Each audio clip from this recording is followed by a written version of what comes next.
शुरुआत करें। Yes. अयं निजः परो वेत्ति गणना लघुचेतसाम् उदारचरितारं तु वसुदैव कुटुम्बकम्। ॐ पूर्णमदः पूर्णमिदं पूर्णात् पूर्णमुदच्यते पूर्णस्य पूर्णमादाय पूर्णमेवावशिष्यते। ओम शांति शांति शांति। जय Shri Krishna. Over to Ishita. I just hope this is not a repeat. To the best of my knowledge, it's not a repeat. भगवान मोरी नैया, भगवान मोरी नैया, उस पार लगा देना। अब तक तो निभाया है, आगे भी निभा लेना। भगवान मोरी नैया, दल बल के साथ माया घेरे जो मुझको आकर, दल बल के साथ माया घेरे जो मुझको आकर, तो देखते न रहना, तो देखते न रहना, झट आके बचा लेना। भगवान मोरी नैया, संभव है झंझटों में मैं तुमको भूल जाऊं, संभव है झंझटों में मैं तुमको भूल जाऊं, पर नाथ तुम कभी भी, पर नाथ तुम कभी भी मुझको न भुला देना। भगवान मोरी नैया, उस पार लगा देना। तुम देव में पुजारी, तुम ईश में उपासक, तुम देव में पुजारी, तुम ईश में उपासक। ये बात अगर सच है, ये बात अगर सच है, सच करके दिखा देना। भगवान मोरी नैया, उस पार लगा देना। अब तक तो निभाया है, आगे भी निभा लेना। भगवान मोरी नैया।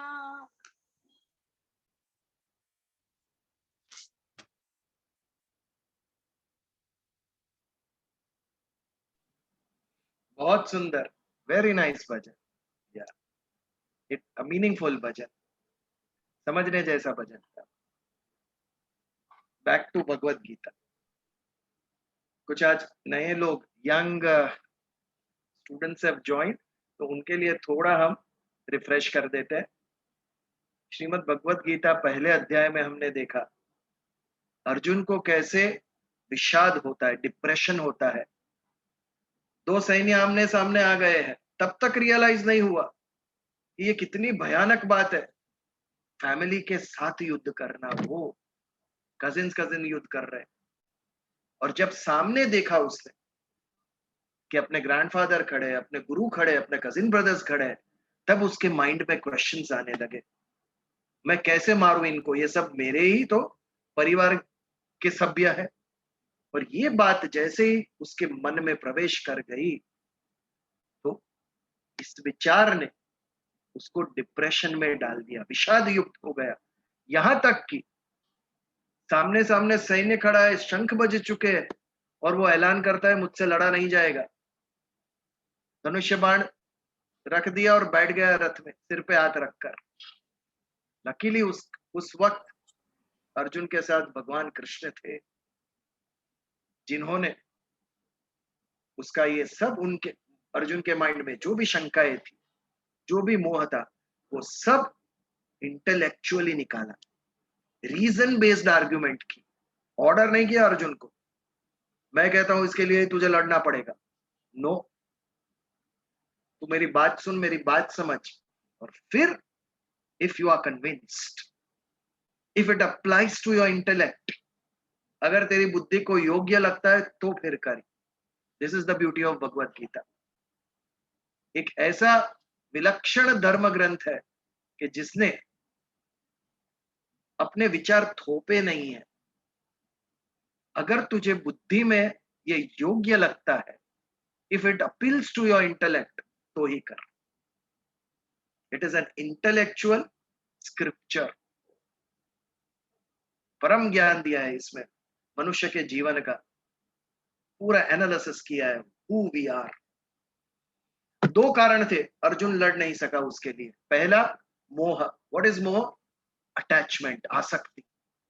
ये मेरा, परिवार हो, वस्तु हो, कुछ भी, ये मेरा है, उसके साथ उसे कैसे मैं नष्ट कर सकता हूं, ये मेरा परिवार है, उसको मैं कैसे मार सकता हूं। ये जो विचार उसके मन में आ गया, ये मोह था।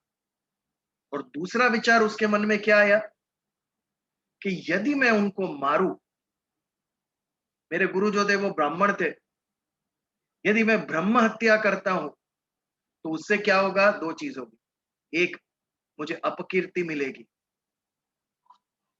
मेरा नाम नहीं होगा, मैं बदनाम हो जाऊंगा। और दूसरा, मुझे पाप लगेगा, ब्रह्म हत्या का पाप, परिवार को मारने का पाप मुझे लगेगा, मुझे नरक में जाना पड़ेगा। ये उसका भय था। तो ये 2 चीज के ऊपर भगवान कृष्ण ने प्रहार किया। और दूसरे अध्याय सांख्य योग में 11वें श्लोक से पहले 10 श्लोक में अभी भी अर्जुन आर्गुमेंट ही दे रहा है, मैं क्यों लड़ू, लड़ने से ये होता है, लड़ने से वो होता है, सब भगवान कृष्ण ने सुना। और फिर 11वें श्लोक से उन्होंने अर्जुन की सारी शंकाएं दूर करने के लिए जो बातें कही, वो हमें भगवत गीता के स्वरूप में उपलब्ध हुई। तो सबसे पहले श्लोक नंबर 11 से श्लोक नंबर 30, इसमें भगवान ने उसे समझ दी अर्जुन को, शरीर क्या है और आत्मा क्या है। Soul is different and body is different. आत्मा कभी भी मरता नहीं है, जो मरता है वो शरीर है। आत्मा पहले भी था, बाद में भी रहेगा। शरीर के मरने से आत्मा नहीं मरता है, वो दूसरा शरीर धारण करता है। वासांसी जीर्णानि यथा विहाय नवानि गृह्णाति नरो पराणि। कितने सारे सुंदर श्लोक कहे। नैनम चिंदन्ति शस्त्राणि नैनम दहति पावक। न्यूज़पेपर में ऑबिट्यूरी में यही श्लोक दिखेंगे आपको, बोलिए। जातस्य ही ध्रुव मृत्यु ध्रुव जन्म मृतस्य च तस्माद् परिहार्यते न त्वं शोचितुमर्हसि। और जायते म्रियते वा, यही श्लोक सुंदरतम श्लोक आत्मा और शरीर की समझ के लिए सांख्य योग में हमें देखेंगे। भगवत गीता में और कहीं पर इतने सुंदर समझ हमें आत्मा और शरीर की प्राप्त नहीं हुई है। तो यही जो प्रकरण अभी चल रहा है, अर्जुन के मोह का निरासन करने के लिए भगवान ने जो उपदेश दिया 11 से श्लोक नंबर 30, उसमें से 29वें श्लोक पर हमने पिछली बार विचार किया। आश्चर्यवत पश्यति कश्चिदेनम, एनम यानी आत्मा।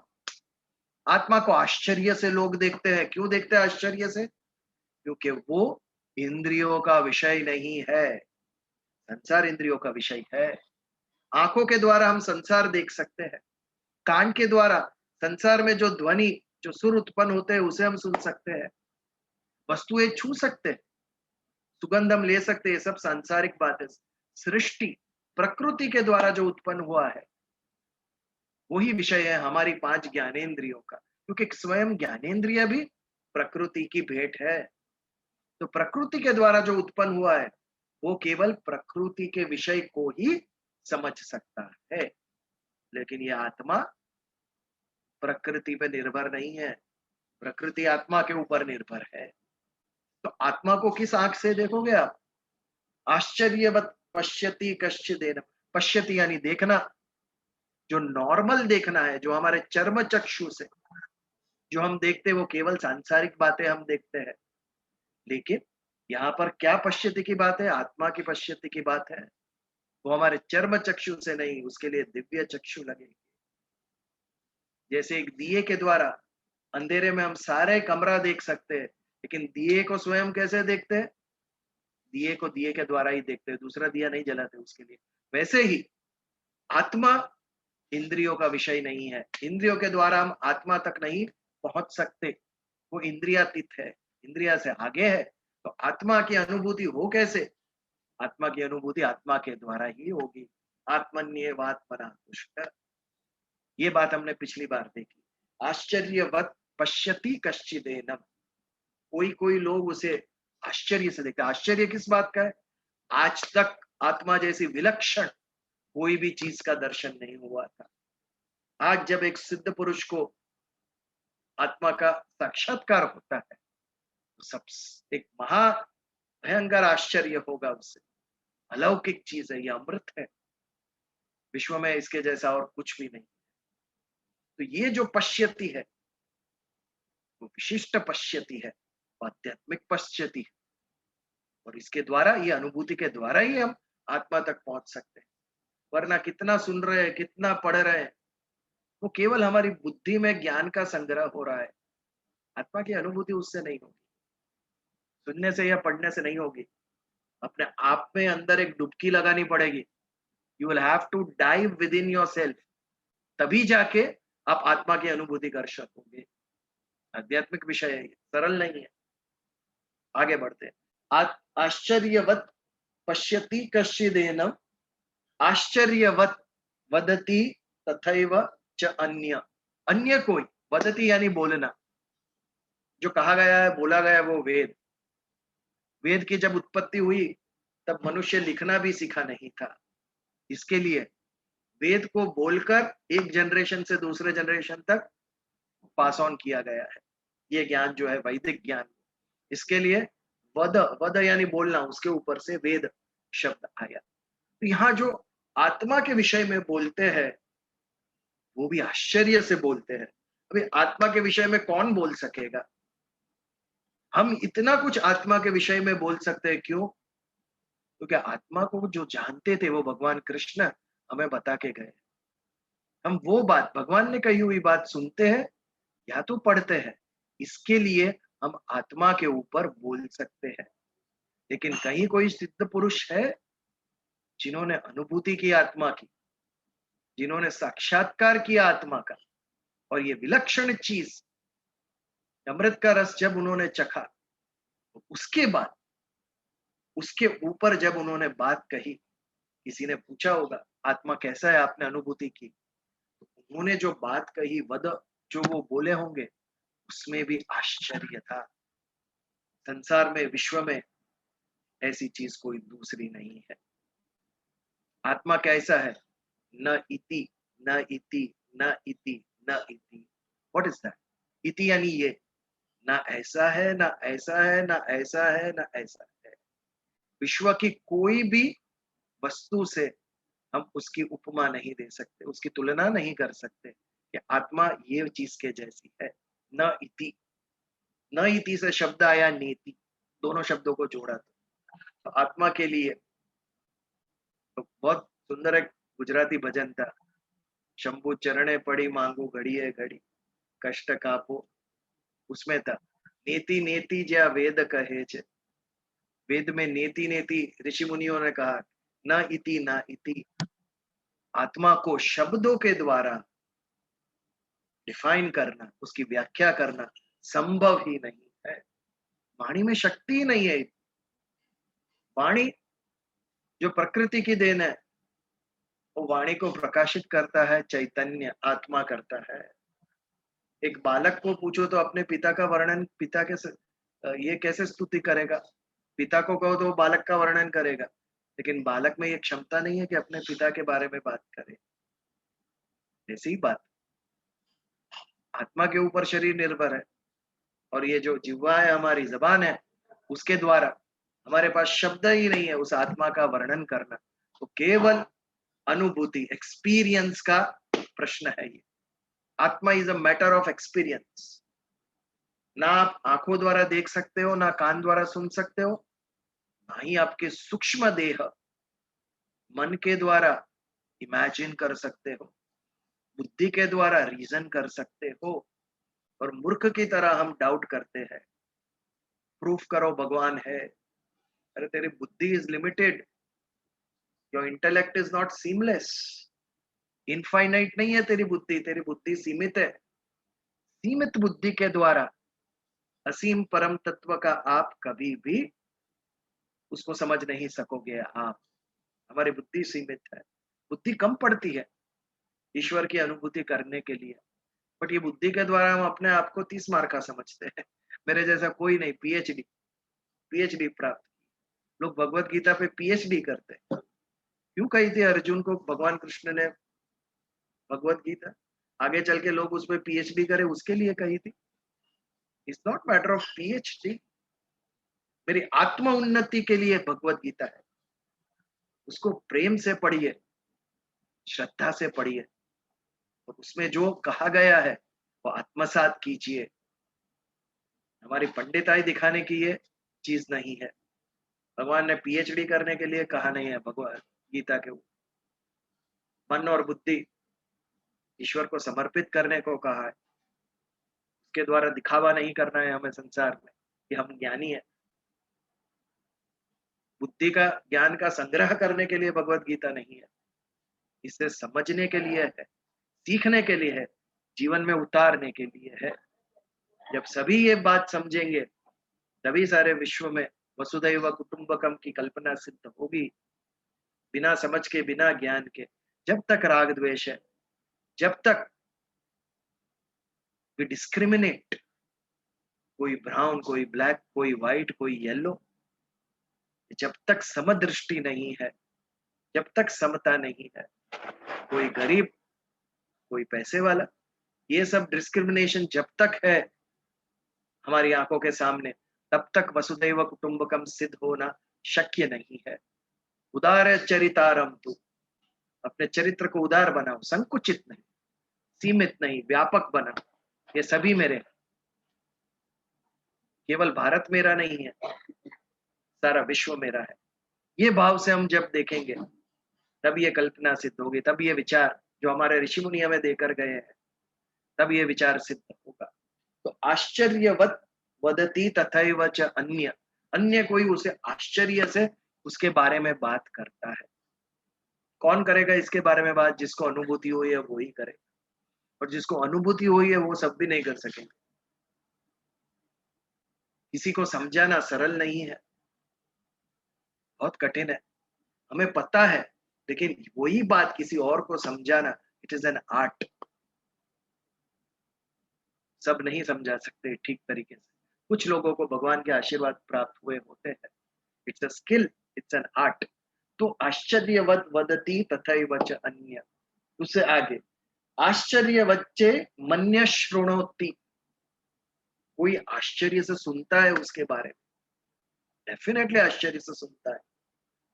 यदि हमें कोई ऐसे सिद्ध पुरुष मिल जाए, कोई ऋषि मिल जाए जिन्होंने आत्म साक्षात्कार किया है, अपने स्वस्वरूप का बोध जिसे हुआ है, यदि वो महर्षि, वो सिद्ध पुरुष यदि हमें आत्मा के विषय में, परमात्मा के विषय में, भगवान के विषय में, जिन्होंने जो उन्होंने स्वयं अनुभव किया है, ये यदि हमें वो सिखा रहे, समझा रहे, बता रहे, तो हम आश्चर्य नहीं हो?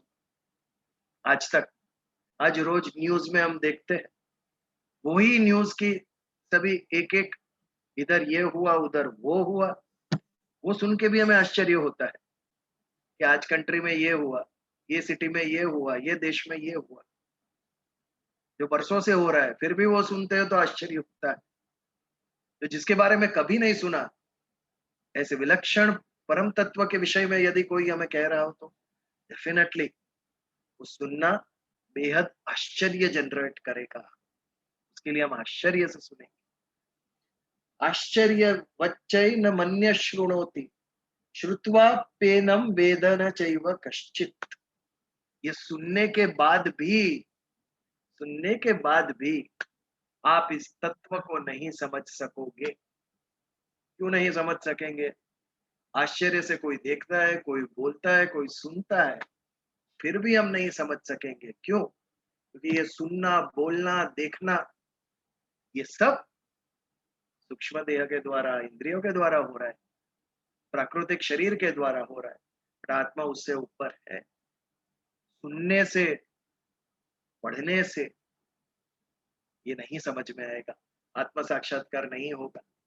उसके लिए केवल अनुभूति, आत्मन्येवात्मना तुष्ट, आत्मा के द्वारा आत्मा की अनुभूति करनी पड़ेगी।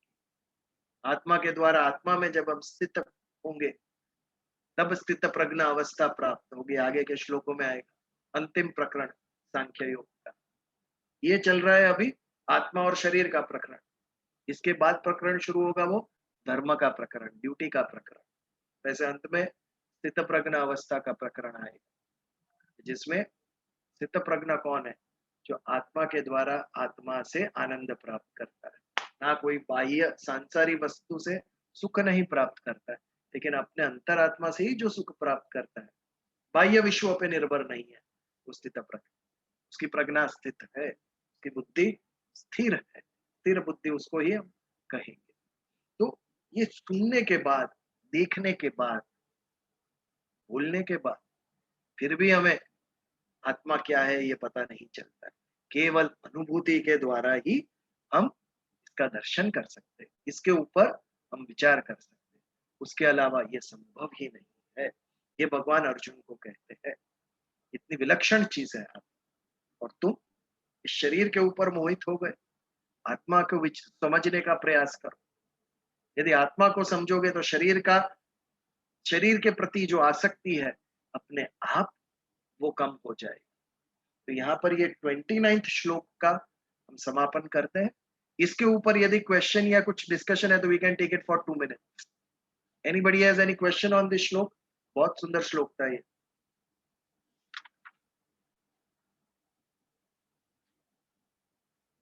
शैल वी मूव अहेड? आप बोलो ममता बहन।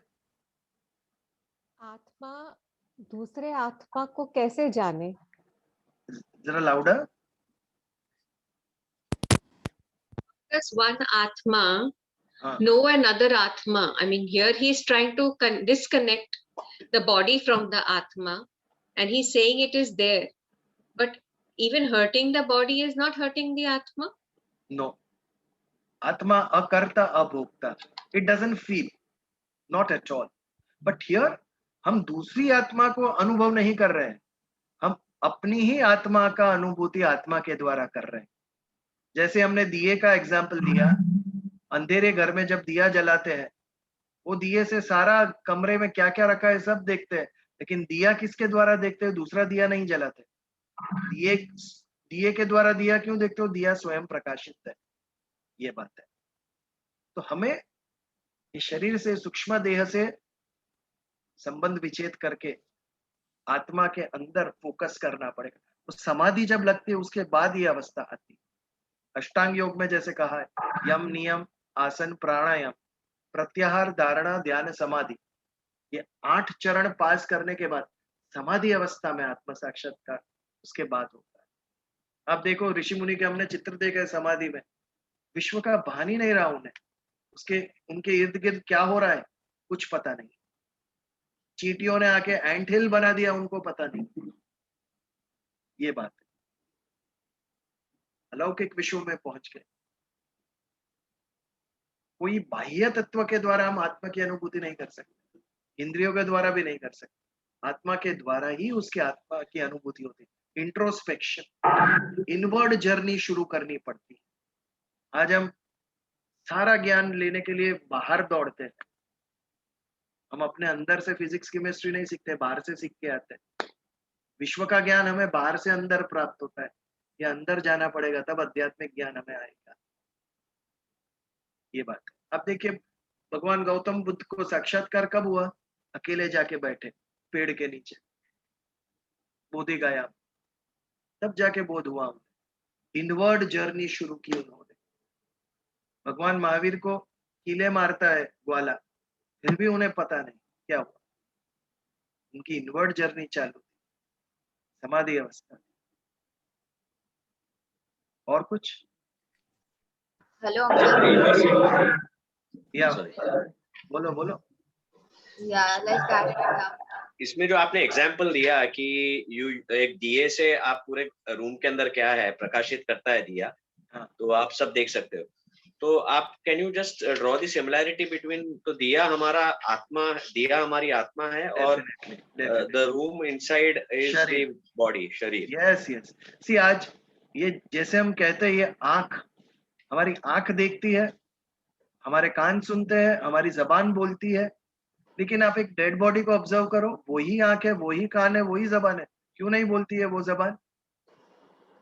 वो खाली एक फिजिकल वेहिकल है शरीर। जब तक वो आत्मा है तब तभी ये आंख देखती है, डेड बॉडी की आंखें नहीं देखती, यही है। फिर भी तो कौन किसको प्रकाशित कर रहा था? आत्मा शरीर को प्रकाशित कर रहा था। इसके लिए आत्मा को देखने के लिए आपको और अन्य कोई चीज की जरूरत नहीं है। दिए से दिया देखते हो, वैसे ही आत्मा के द्वारा हम आत्मा तक पहुंच सकेंगे। इंट्रोस्पेक्शन जिसे कहते हैं। दिस इज, तो दिए से दिए को देखते हैं, मतलब one soul has to see another soul, something like that, somebody else has to make you realise. जैसे दिया स्वयं प्रकाशित है, दिया के प्रकाश में ही हमें पूरा दिया दिख रहा है, उसके लिए दूसरा दिया लेके नहीं आना पड़ता है। क्यों दिया दिखता है? क्योंकि वो स्वयं प्रकाश में ही।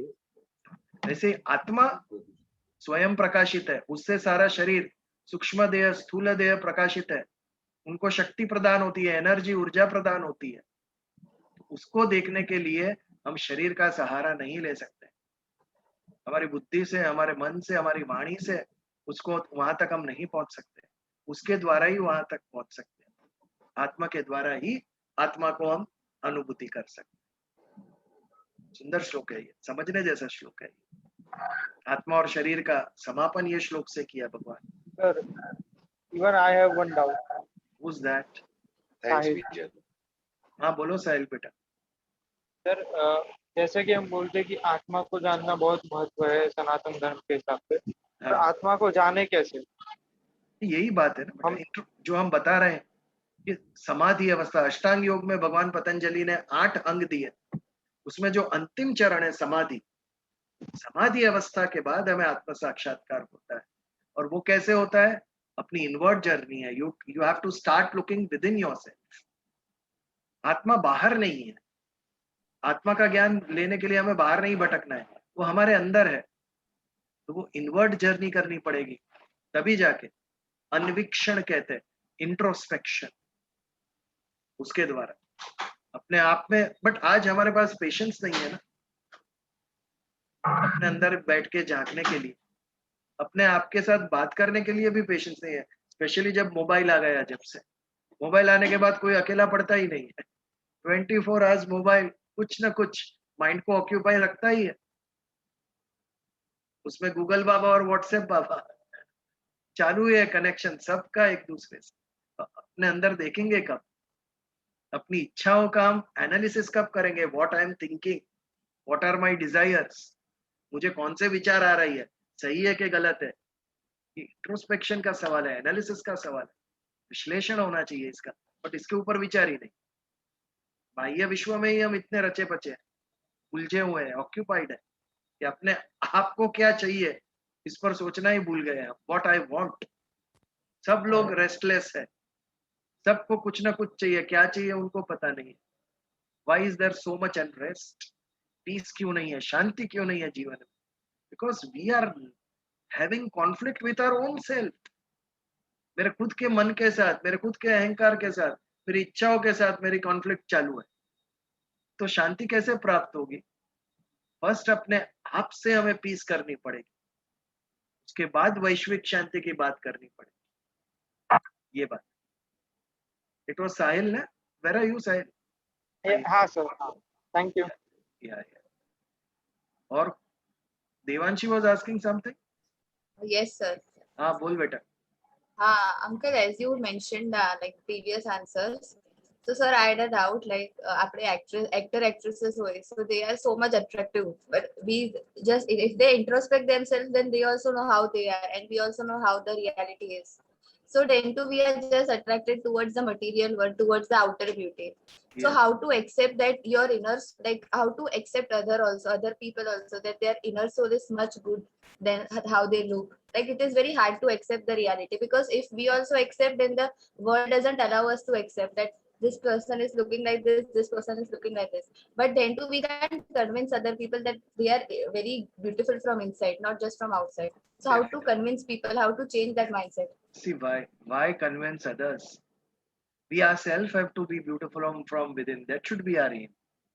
और आप देखेंगे कि you were not there Devanshi when we did bhakti yoga, उसमें समदृष्टि के ऊपर भगवान ने बहुत जोर दिया है। इसमें भी आगे समता का प्रकरण आएगा। राग और द्वेष, राग यानी थिंग्स दैट आई लाइक, द्वेष यानी थिंग्स आई डोंट लाइक। ये दोनों से ऊपर उठना पड़ेगा हमें। इफ यू से कि मुझे जो पसंद है वही चाहिए, ओके, बट जो नहीं पसंद है नहीं चाहिए, नो। ह्यूमन बर्थ मिला है आपको, आप पृथ्वी लोक में है। एक कॉइन की दो बाजू है, राग और द्वेष दोनों को एक्सेप्ट करना पड़ेगा, दोनों से ऊपर उठना पड़ेगा। खाली सुख और दुख साथ में ही आते हैं, दिन और रात साथ में ही आते हैं। आप कहेंगे खाली जीवन में सुख चाहिए, नहीं मिलेगा, दुख को भी लेना पड़ेगा। तो दुख से दूर होने के लिए सुख से भी ऊपर उठना पड़ेगा। आत्मदर्शन, this is what we talk. ये जैसे ही आत्मा एक शरीर धारण करता है, ये सब डिस्क्रिमिनेशन शुरू होता है। कोई बहुत इंटेलेक्चुअल होता है, कोई मॉडरेट होती है किसी के आईक्यू, कोई सुंदर दिखता है, कोई सुंदर नहीं दिखता है, ये सब, कोई लंबा है कोई छोटा है, ये सभी भेद जब आत्मा ने शरीर धारण किया तब आया। तो ये भेद से ऊपर उठना होगा तो शरीर के ऊपर लक्ष्य नहीं देना है, आत्मा के ऊपर देना है, जो सभी के अंदर एक ही है। यूनिवर्सल यूनिटी ये एस्टेब्लिश करनी होगी तो आत्मा के ऊपर फोकस करना पड़ेगा, हमारी समझ डेवलप करनी पड़ेगी। मेरे अंदर जो आत्मा है वही उसके अंदर है। अगर अपनी उंगली काटेंगे, कोई भी स्किन का कलर हो, अंदर से खून लाल ही निकलेगा, एनीवेयर इन द वर्ल्ड, कोई भी मनुष्य से। इस तरीके से अपनी सोच को एलिवेट करनी पड़ेगी। ये एक एक्सरसाइज का विषय है, अभ्यास का विषय है। जैसे शरीर के लिए जिम्नेजियम में जाके हम अभ्यास करते हैं, वैसे मन का भी अभ्यास करना पड़ेगा। मन का भी हमको डेवलप करना पड़ेगा, जैसे बॉडी हम डेवलप करते हैं, मन को ट्रेन करना पड़ेगा। वो सत्संग के द्वारा होता है, सत्य विचार के द्वारा होता है। एवरी वीक सत्य विचार हमारे मस्तिष्क के ऊपर उसका अभिषेक होना चाहिए। अगर वो कंटिन्यूस प्रोसेस नहीं रहा तो हम उससे विमुख हो जाएंगे। सुंदर विचार हमारे से दूर चले गए तो हम वापस नेगेटिविटी हमारे अंदर आ जाएगी। तो फोकस ऑन आत्मा, नॉट ऑन बॉडी। ये जब हम सीखेंगे मेंटली, ये हम देखना सीखेंगे, तब जाके डिस्क्रिमिनेशन जाएगा, राग और द्वेष जाएंगे और समता निर्माण होगी।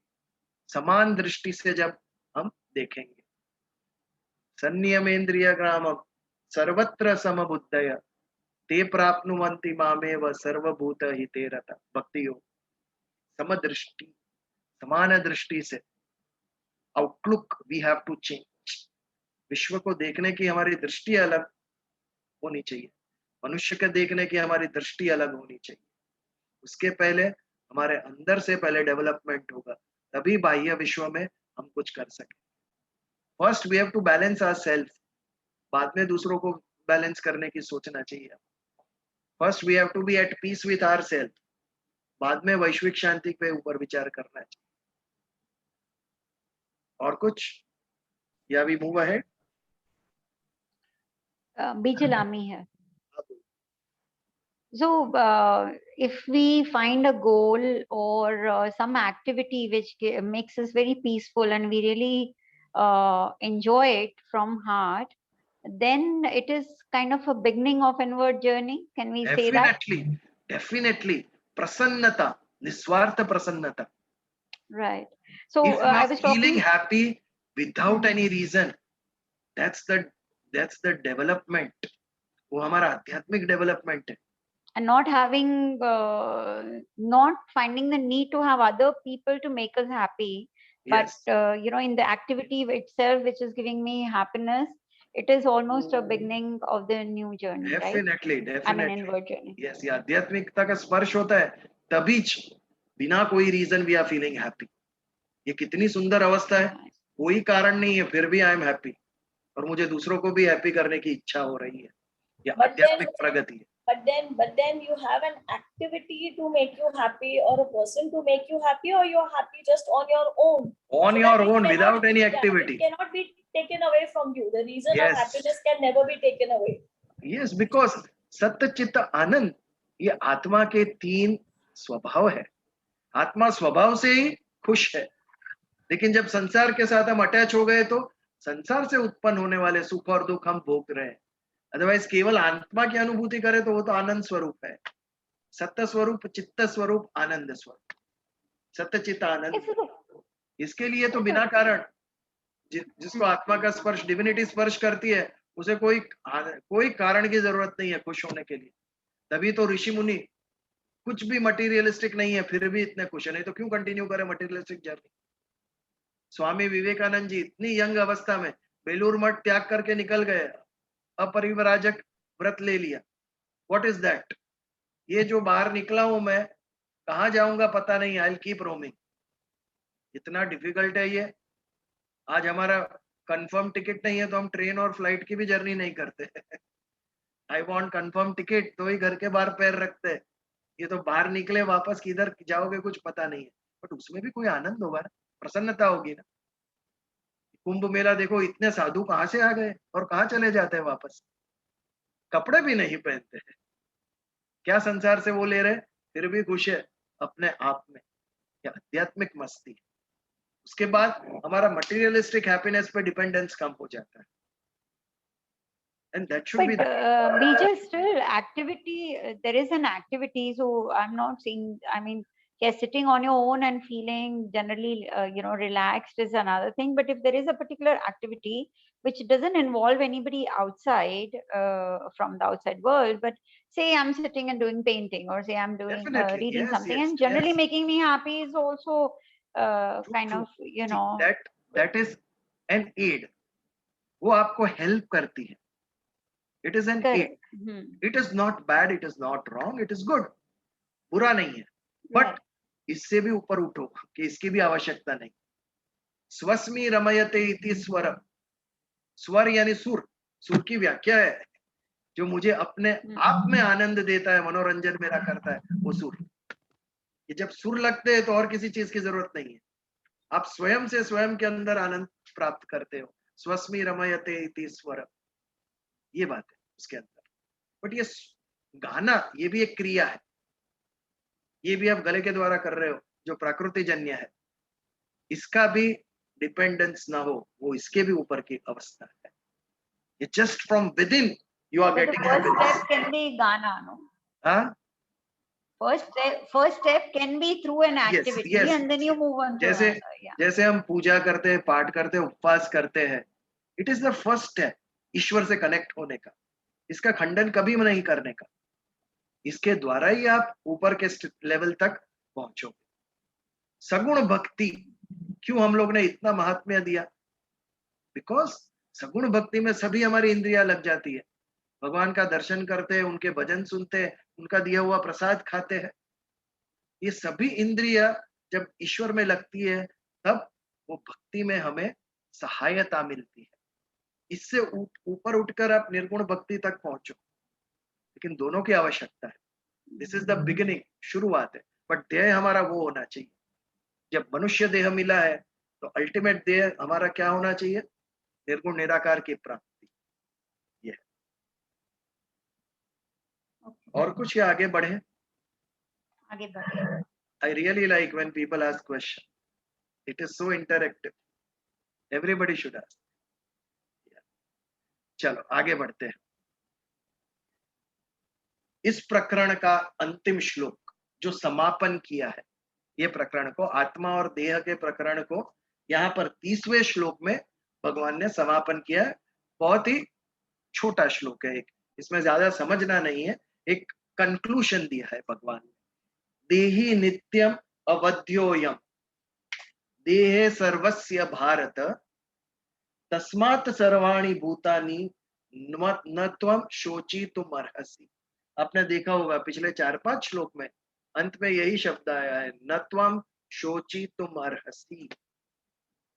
इसके लिए तुम इसका शोक मत करो। अर्जुन शोक के कारण लड़ाई नहीं कर रहा था, विषाद डिप्रेशन के कारण लड़ाई नहीं कर रहा था। इसके लिए भगवान ने 5 श्लोक में कहा न त्वं शोचितुम् अर्हसि। आगे भी कहा जो पंडित है वो शोक नहीं करते, जो गए हैं उसका भी शोक नहीं करते और जो जाने वाले उसका भी शोक नहीं करते। क्यों? निश्चित है ये जो होना ही है। तस्माद् परिहार्येऽर्थे न त्वं शोचितुम् अर्हसि। जिसका परिणाम तुम बदल नहीं सकने वाले हो उसके ऊपर व्यर्थ चिंता करते हो। स्वीकार करो उसे, उस परिस्थिति को स्वीकार करो, उसके साथ झगड़ा मत करो। ऐसा क्यों हुआ? अरे होना ही था, आज नहीं तो कल। स्वीकार करो जो हम परिस्थिति निर्माण जो बदल नहीं सकते, जिसका परिणाम, उसको स्वीकार करो तो शांति होगी, उससे एक्सेप्ट इट, शांति होगी। तो यहाँ पर भी वही बात है, देही नित्यम अवध्योयम। देही जो है, देही यानी आत्मा, देह यानी शरीर, देही यानी आत्मा। आत्मा नित्य हमेशा अवध्य है। अवध्य यानी उसका कोई वध नहीं कर सकता, आत्मा को कोई मार नहीं सकता। नित्यम अवध्य।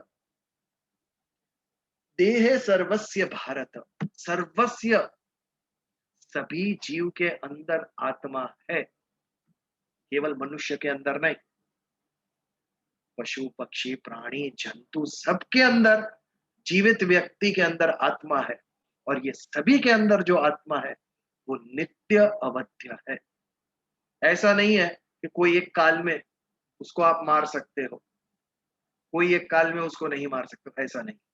नित्य, कभी भी आप उसको मार नहीं सकते हो। तस्मात् सर्वाणि भूतानि न त्वं शोचितुम् अर्हसि। इसके लिए सभी भूत के अंदर ये जो आत्मा है वो नित्य अवध्य है, तो इसके ऊपर शोक करना योग्य नहीं है, बिल्कुल योग्य नहीं है। हमारे यहाँ सनातन धर्म में गौ और ब्राह्मण, इसको भी अवध्य का। राजा के लिए अनाउंसमेंट होती थी जब राजा आते थे, तो गौ ब्राह्मण पालक, गौ और ब्राह्मण का जो पालन करते, ऐसा राजा था। ये दो, ब्राह्मण को और गौ को बहुत सारा इंपॉर्टेंस दिया गया था। क्यों? क्योंकि राजा के ऊपर कंट्रोल ब्राह्मण का था, ऋषियों का था। राजा इज डूइंग राइट और रॉन्ग, उसके कान पकड़ने का अधिकार उनके पास था।